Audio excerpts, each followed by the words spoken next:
नमस्कार दोस्तों। क्या आपने कभी महसूस किया है कि जब आप किसी नए इंसान से बातचीत करना चाहते हैं तो आपके अंदर एक हल्की सी झिझक पैदा हो जाती है? क्या आपको लगता है कि अगर आपकी सोशल स्किल्स थोड़ी और बेहतर होती तो आप किसी से भी आसानी से जुड़ सकते, चाहे वह दोस्त हो, कोई सहकर्मी हो या फिर कोई अनजान व्यक्ति? अगर हाँ, तो यह वीडियो खास आपके लिए है, क्योंकि आज हम बात करेंगे एक ऐसी किताब के बारे में जो आपकी कम्युनिकेशन स्किल्स को निखारने में मदद कर सकती है और आपको सिखाती है कि कैसे आप हर तरह की सोशल सिचुएशन में आत्मविश्वास के साथ खड़े हो सकते हैं। इस किताब का नाम है इंप्रूव योर सोशल स्किल्स और इसके अंदर ऐसे अमूल्य टिप्स और प्रैक्टिकल ट्रिक्स बताए गए हैं जो आपकी पर्सनल और प्रोफेशनल दोनों तरह की जिंदगी को बदल सकते हैं। इसलिए इस वीडियो को आखिर तक जरूर देखें, क्योंकि इसमें हम उन बातों को समझेंगे जो आपके लिए गेम चेंजर साबित हो सकती हैं। आज की दुनिया में सिर्फ डिग्री या टेक्निकल ज्ञान ही सफलता की गारंटी नहीं है। आपके पास चाहे कितनी भी अच्छी पढ़ाई या जानकारी हो, अगर आपके पास मजबूत सोशल स्किल्स नहीं है तो आप सही मौकों का फायदा उठाने से चूक सकते हैं।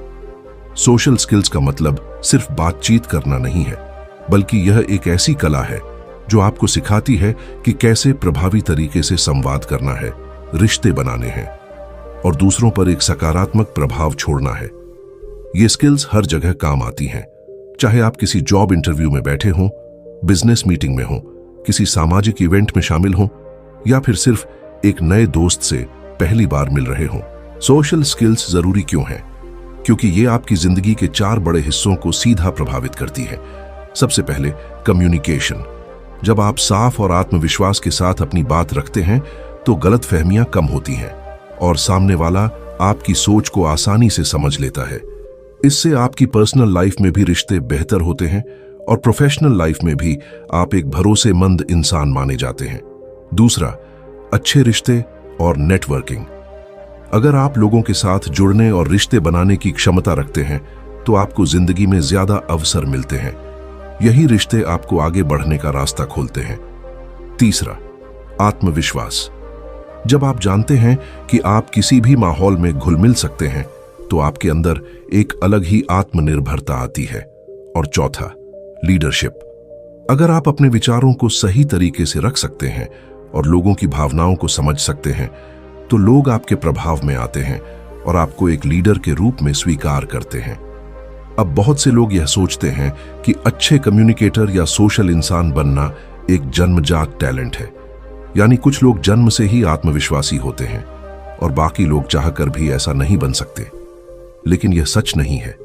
अच्छी खबर यह है कि सोशल स्किल्स को सीखा जा सकता है और उन्हें अभ्यास से मजबूत किया जा सकता है। अगर आज आप बातचीत करने में झिझकते हैं या आपको लगता है कि लोग आपकी बातों में दिलचस्पी नहीं लेते, तो भी चिंता की कोई जरूरत नहीं है। छोटी छोटी आदतों को अपनाकर और लगातार अभ्यास करके आप भी एक बेहतरीन कम्युनिकेटर बन सकते हैं। एक दिलचस्प बातचीत कैसे की जाए, यह भी एक कला है। अक्सर जब हम किसी नए व्यक्ति से मिलते हैं तो शुरुआती कुछ मिनटों में ही तय हो जाता है कि वह व्यक्ति हमसे जुड़ाव महसूस करेगा या नहीं। अगर हमारी बातचीत उबाऊ है तो सामने वाला जल्दी ही बात खत्म करना चाहेगा, लेकिन अगर हमारी बातों में आकर्षण है तो वही बातचीत उसके लिए यादगार बन जाती है।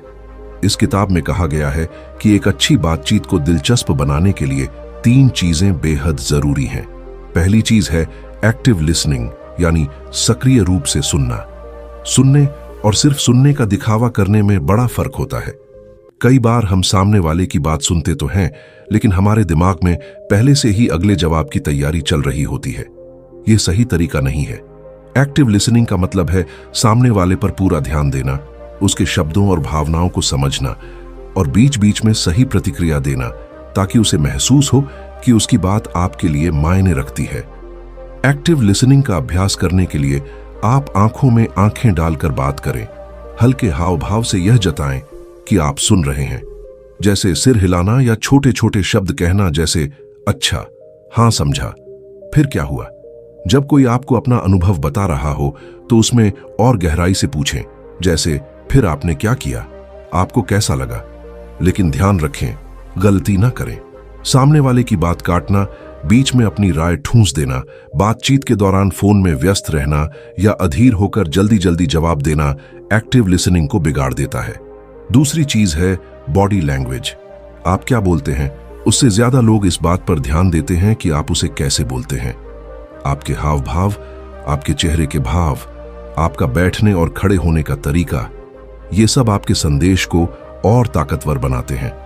अच्छी बॉडी लैंग्वेज का मतलब है कि आप रिलैक्स होकर बात करें, हाथों को क्रॉस ना करें, हल्की मुस्कान बनाए रखें और समय समय पर आई कांटेक्ट करें। लेकिन ज्यादा घूरना भी ठीक नहीं, इसलिए बीच बीच में नजरें मिलाना बेहतर है। ध्यान दें कि आपकी बॉडी ज्यादा बेचैन या हिलती डुलती ना हो, वरना सामने वाला असहज महसूस कर सकता है।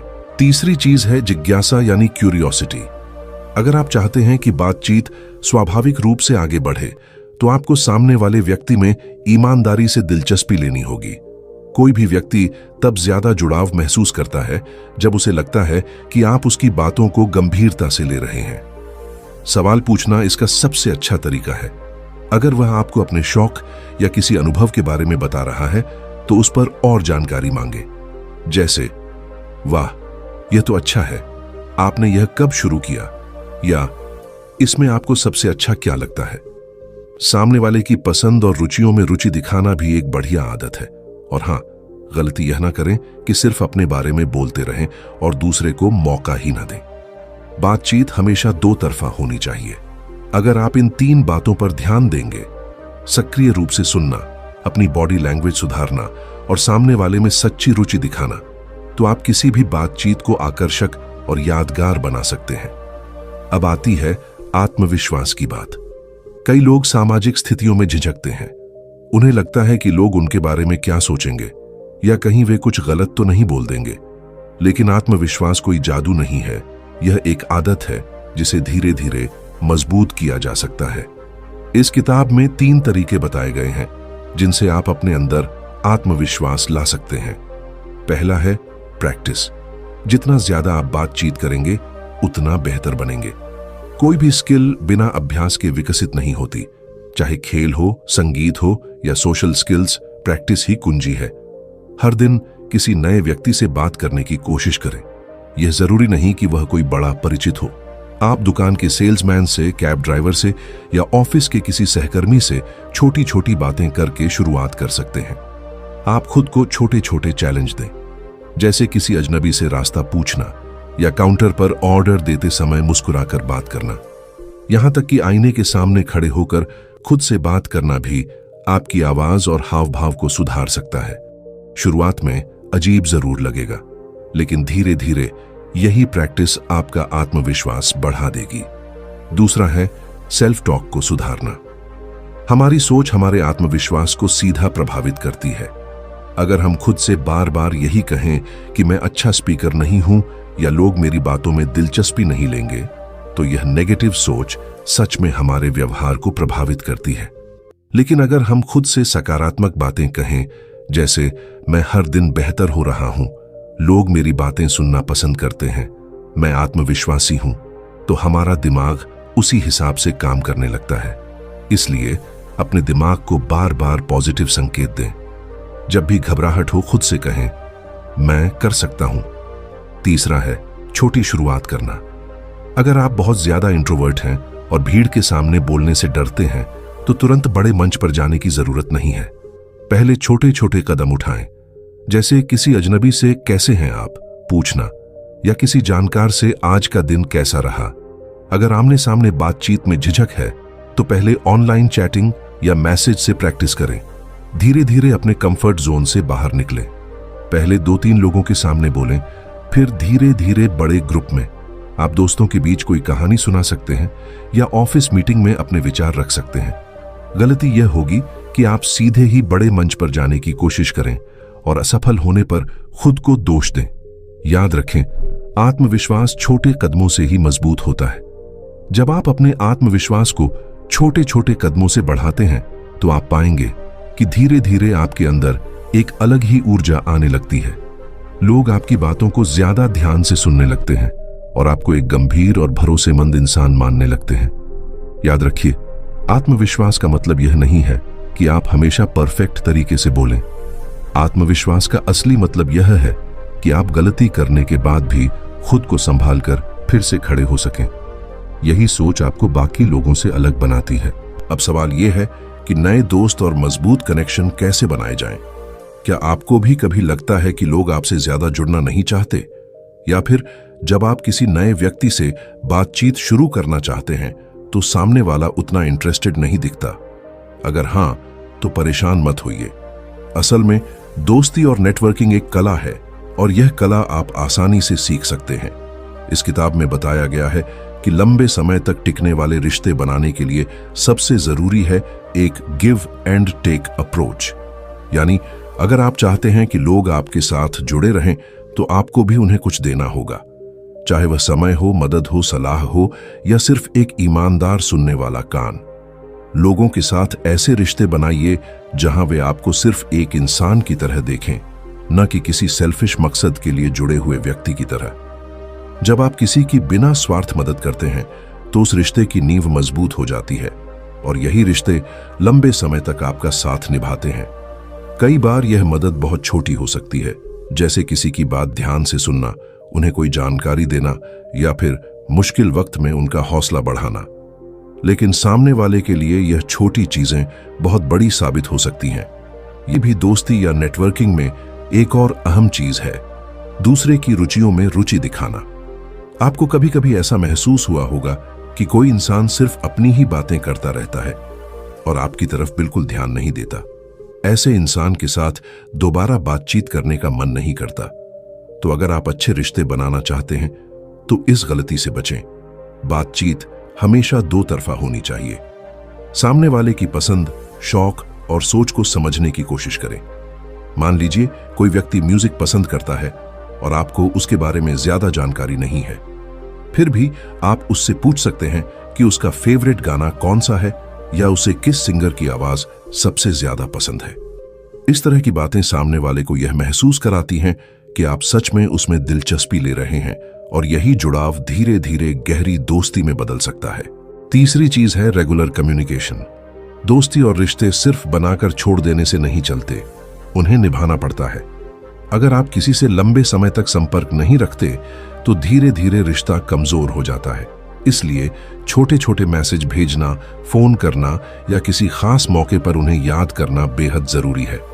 यहां तक कि एक छोटा सा मैसेज जैसे कैसे हो या आज दिन कैसा रहा भी सामने वाले को खास महसूस करा सकता है।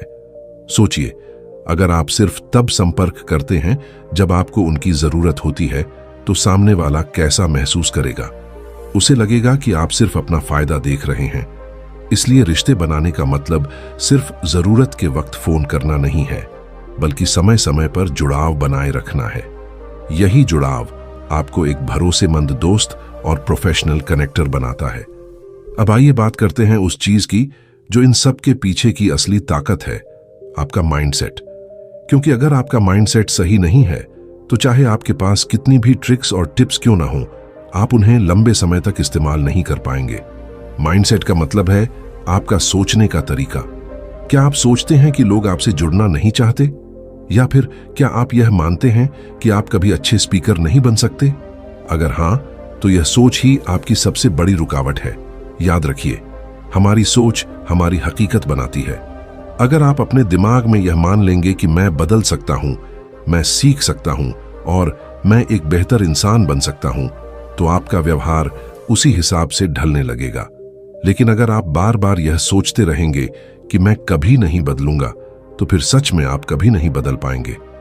इसीलिए किताब में कहा गया है कि सोशल स्किल्स की नींव सिर्फ प्रैक्टिस या ट्रिक्स नहीं है, बल्कि एक सही माइंडसेट है। दोस्तों, क्या आपने गौर किया है कि जो लोग जिंदगी में आगे बढ़ते हैं वे सिर्फ किताबों के टॉपर या डिग्री वाले नहीं होते। असली फर्क लाती हैं उनकी स्किल्स, खासकर यह कि वे दूसरों के साथ कैसे जुड़ते हैं। आप किसी भी सफल इंसान को देख लीजिए, चाहे वह बिजनेस लीडर हो, पॉलिटिशियन हो या कोई आर्टिस्ट। उनकी सबसे बड़ी ताकत सिर्फ उनका टैलेंट नहीं है, बल्कि यह है कि वे लोगों से जुड़ना जानते हैं, उन्हें इंस्पायर करना जानते हैं। अब सोचिए, अगर यही ताकत आपके पास हो जाए तो आपकी जिंदगी कैसी होगी? आप जहां भी जाएंगे लोग आपको नोटिस करेंगे, आपकी बातें असर करेंगी, आपके रिश्ते मजबूत होंगे और सबसे बढ़कर आप खुद को और ज्यादा आत्मविश्वासी और खुश महसूस करेंगे। अब बात करते हैं उस सटल आर्ट की जिसे हम बॉडी लैंग्वेज कहते हैं। आपकी बॉडी लैंग्वेज ही असल में सबसे पहले लोगों तक आपका मैसेज पहुंचाती है। आप कुछ बोलने से पहले ही आपका चेहरा, आपकी आंखें, आपके हाथों का इस्तेमाल सामने वाले को बहुत कुछ बता देते हैं। अगर आप झुके हुए खड़े हैं, नजरें नीचे हैं या बार बार बेचैनी से हिल रहे हैं, तो सामने वाले को यही लगेगा कि आप कॉन्फिडेंट नहीं हैं। लेकिन अगर आप सीधा खड़े हैं, आंखों में नजर मिलाकर बात कर रहे हैं और हल्की सी स्माइल रखे हुए हैं, तो यह आपके आत्मविश्वास की झलक देता है। किताब में बताया गया है कि सिर्फ 7% मैसेज शब्दों से जाता है, बाकी 90% आपकी आवाज के टोन और बॉडी लैंग्वेज से जाता है। यानी अगर आप चाहते हैं कि लोग आपको सीरियसली लें, तो आपको अपने वर्ड्स के साथ साथ अपनी बॉडी लैंग्वेज पर भी ध्यान देना होगा। अब सोचिए, अगर आप किसी मीटिंग में गए और आप हर बार बोलते वक्त नजरें झुका रहे हैं, तो लोग आपकी बात पर भरोसा क्यों करेंगे? वहीं अगर आप आत्मविश्वास से बोलें, नजरें मिलाएं और आवाज साफ रखें, तो वही साधारण बातें भी ज्यादा असरदार लगेंगी। इसके अलावा बातचीत में साइलेंस का इस्तेमाल करना भी बहुत जरूरी है। कई बार लोग जल्दी जल्दी बोलते जाते हैं क्योंकि उन्हें लगता है कि रुकने से सामने वाला अनइंटरेस्टेड हो जाएगा। लेकिन हकीकत यह है कि पॉजेज आपकी बात को और ज्यादा पावरफुल बना देते हैं। जब आप थोड़ी देर रुकते हैं, तो सामने वाले को आपके शब्द अब्सॉर्ब करने का मौका मिलता है और यह पॉज आपके आत्मविश्वास की निशानी भी होता है। अब चलते हैं एक और अहम स्किल पर, लिसनिंग, सुनने की कला। अक्सर लोग बोलने की प्रैक्टिस करते हैं, लेकिन सुनने की प्रैक्टिस नहीं करते। जबकि असली कनेक्शन तब बनता है जब आप सच में सामने वाले को सुनते हैं। कई बार हम सिर्फ इस इंतजार में रहते हैं कि सामने वाला कब चुप हो ताकि हम अपनी बात कह सकें। लेकिन ऐसा करने से सामने वाले को लगता है कि हमें उसकी बातों की परवाह ही नहीं। अगर आप सच में स्ट्रांग रिलेशनशिप्स बनाना चाहते हैं, तो एक्टिव लिसनिंग सीखनी होगी। एक्टिव लिसनिंग का मतलब है कि आप सामने वाले की बातों पर ध्यान दें, बीच बीच में छोटे छोटे जेस्चर्स दें, जैसे हाँ मैं समझ गया या सिर हिलाना, ताकि सामने वाले को लगे कि आप इंगेज्ड हैं। और सबसे जरूरी बात, उनकी बातों को दोहराकर कंफर्म करना। जैसे अगर कोई कहता है मुझे काम में बहुत स्ट्रेस हो रहा है, तो आप कह सकते हैं तो तुम्हें काम का प्रेशर ज्यादा महसूस हो रहा है। यह छोटी सी चीज सामने वाले को यह एहसास कराती है कि आप उसकी फीलिंग्स समझ रहे हैं। यही चीज ट्रस्ट को और गहरा करती है। अब आता है एम्पैथी, यानी संवेदनशीलता। यह स्किल आपकी कम्युनिकेशन को एक नए लेवल पर ले जाती है। एम्पैथी का मतलब सिर्फ यह नहीं कि आप किसी की बात सुने, बल्कि यह कि आप खुद को उसकी जगह रखकर सोचें। जब आप सामने वाले के नजरिए से उसकी परेशानी या खुशी को महसूस करने लगते हैं, तो आपका रिश्ता और गहरा हो जाता है। किताब में लिखा है कि एम्पैथी से भरा हुआ इंसान कभी अकेला नहीं रहता, क्योंकि लोग जानते हैं कि उसके साथ अपनी बातें बांटने से उन्हें कंफर्ट मिलेगा। आपने गौर किया होगा कि कुछ लोग ऐसे होते हैं जिनसे मिलकर ही अच्छा लगता है। आपको लगता है कि उनके पास कोई जादुई ताकत है। असल में वह उनकी एम्पैथी होती है। वे सिर्फ आपको सुनते नहीं, बल्कि आपकी भावनाओं को भी महसूस करते हैं। और यही वजह है कि लोग बार बार उनकी तरफ खींचे चले आते हैं। अब आइए बात करें अडेप्टेबिलिटी की, यानी हर स्थिति में खुद को ढालने की ताकत। कम्युनिकेशन हमेशा एक जैसी नहीं होती। कभी आपको फॉर्मल सेटिंग में बात करनी होती है, कभी कैजुअल माहौल में। अगर आप हर जगह एक ही तरह का टोन और बिहेवियर रखेंगे, तो कई बार लोग आपको गलत समझ सकते हैं। अडेप्टेबिलिटी का मतलब है कि आप माहौल के हिसाब से अपनी कम्युनिकेशन स्टाइल को एडजस्ट करें। उदाहरण के लिए, अगर आप ऑफिस में हैं, तो वहां प्रोफेशनल लैंग्वेज और रिस्पेक्टफुल टोन जरूरी है। वहीं दोस्तों के बीच आप थोड़ा हल्का फुल्का और फ्रेंडली टोन रख सकते हैं। अगर आप हर जगह रिजिड रहेंगे, तो लोग आपको समझने में कठिनाई महसूस करेंगे। लेकिन अगर आप फ्लेक्सिबल रहेंगे, तो आप हर जगह फिट बैठेंगे। यही स्किल आपको भीड़ से अलग बनाती है। और अब आते हैं उस चीज पर जो इन सारी स्किल्स को एक थ्रेड में पिरो देती है, कंसिस्टेंसी। अगर आप सोचते हैं कि एक दिन प्रैक्टिस करके आप मास्टर कम्युनिकेटर बन जाएंगे, तो यह गलत है। सोशल स्किल्स को रोजाना की प्रैक्टिस से ही मजबूत किया जा सकता है। रोज छोटे छोटे कदम उठाइए, जैसे हर दिन किसी अजनबी से मुस्कुराकर हेलो कहना, ऑफिस में किसी कॉलीग से कैजुअली बातचीत करना या घर पर परिवार के साथ दिल से सुनना। ये छोटे छोटे कदम धीरे धीरे आपकी आदत बन जाएंगे और आपके अंदर कॉन्फिडेंस और कनेक्शन दोनों को मजबूत करेंगे। दोस्तों, अगर आपने यहां तक ध्यान से सुना है तो अब आपको साफ समझ आ गया होगा कि असली ताकत सिर्फ नॉलेज में नहीं है, बल्कि इस बात में है कि हम उस नॉलेज को लोगों से जुड़कर कैसे इस्तेमाल करते हैं। सोशल स्किल्स, कम्युनिकेशन, एम्पैथी और कॉन्फिडेंस, यही वो चीजें हैं जो आपकी जिंदगी का रुख बदल सकती हैं। आज जो बातें आपने सुनी, उन्हें अगर आप धीरे धीरे अपनाना शुरू कर दें तो आने वाले दिनों में आप खुद देखेंगे कि लोग आपके साथ समय बिताना चाहेंगे, आपकी बातें ध्यान से सुनेंगे और आपको एक लीडर की तरह मानेंगे।